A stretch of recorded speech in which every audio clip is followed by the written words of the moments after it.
Iran ने कहा है कि अब्राहम लिंकन जो एयरक्राफ्ट है अमेरिका का सबसे मजबूत एयरक्राफ्ट में से एक है और जिसका इस्तेमाल वो युद्धों के बीच करता है, ऐसी लड़ाइयों के बीच करता है और यानी मजबूती के तौर पर है।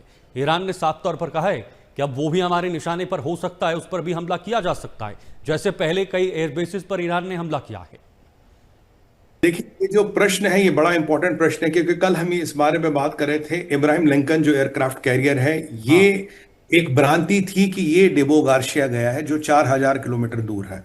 जो मैंने ओपन सोर्स से इसको ट्रैक किया, 400 से 800 किलोमीटर दूर ईरान के तट से है, ईरान के कोस्ट से है। अब वहां गोली आ चुका है, अब ये जॉर्ज डब्ल्यू बुश को मंगा रहे हैं और उसके बाद बताना आएगा।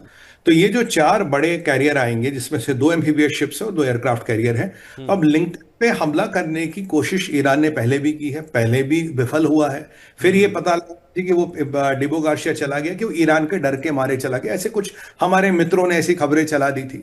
और जरा उनको बता दें कि वहां इब्राहिम लिंकन बिल्कुल वहीं खड़ा है, 800 किलोमीटर की रेंज में खड़ा, और ईरान के पास मिसाइल है जिनकी 2500 किलोमीटर रेंज बिल्कुल नोन है, कोई अननोन बात नहीं है। तो हाँ। भाई, अगर अगर आपको एयरक्राफ्ट कैरियर को डुबाना है, अगर आपको पर्ल हार्बर जैसी गलती करनी है या दुर्घटना पे लानी हो, तो करिए, किसने रोका है? भाई, आप कहते हैं कि हम जो आपने इंडियन ओशन के, हमारे पानी के बाहर, जो इंडियन ओशन में इंडिया के टेरिटोरियल वाटर्स के बाहर जो डीना को डुबाया था, जो छोटा जहाज इसराइल का, ईरान का डुबा था, जिसमें काफी लोग अनफॉर्चुनेटली मर गए, तो उसका बदला लेंगे। तो भाई, अमेरिकनों ने तो आपसे ना जन्म पूछा, ना पत्री मांगी, ना मुहूर्त मांगा, उनको आपके अटैक को हिट करना था, कर दिया। तो ये बार बार हम ये करेंगे वो करेंगे, अगर आप इब्राहिम लिंकन को, तो पहले आपकी डुबाने की औकात है नहीं।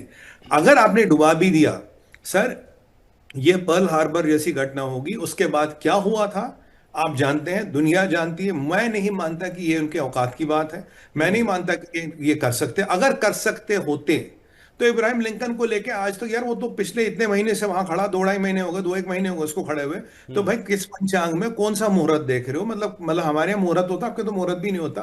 तो ये हाँ। जितनी भी बातें हैं आईआरजीसी की, इसे हम एक लाइन में कहते हैं शीतल जी, फॉल्स इस्लामिक ब्रवाडो। हम मुसलमान हैं, हम ये कर देंगे, हम वो कर देंगे, चांद सितारे तोड़ लाएंगे, जहाज ना वो लंगर डाल के जहाज खींच लाएंगे। करो भैया। वही तो मैं, जितने मिसाइलों विजाइलों की बातें करते हो, तुम्हारे इतने कमांडर जो अल्लाह को प्यारे हो गए, इन मिसाइलों विजाइलों की बातें करते थे, किसके, मतलब किस खाला के दहेज के लिए रखे हैं? अब तो मतलब टीम डूब गई। ट्रम्प कह रहा, दो बार लीडरशिप का सफाया किया, अब नहीं चलाओगे तो कब करोगे? अगर इब्राहिम लिंकन को डुबाना है, औकात है, अगर तुम वाकई मर्द मुजाहिद हो तो डुबा के दिखाओ, फिर देखते हैं क्या होता है। अमेरिकनों की औकात कितनी पता लग जाएगी। और ये बार बार चिट्ठियां और टेलीग्राम देख के धमकियां देखो देते हो। युद्ध है भाई, जो तुम्हारे सामने निशाना है, अगर तुम्हारे निशाने पे कुछ है तो ध्वस्त करिए, बिल्कुल करिए।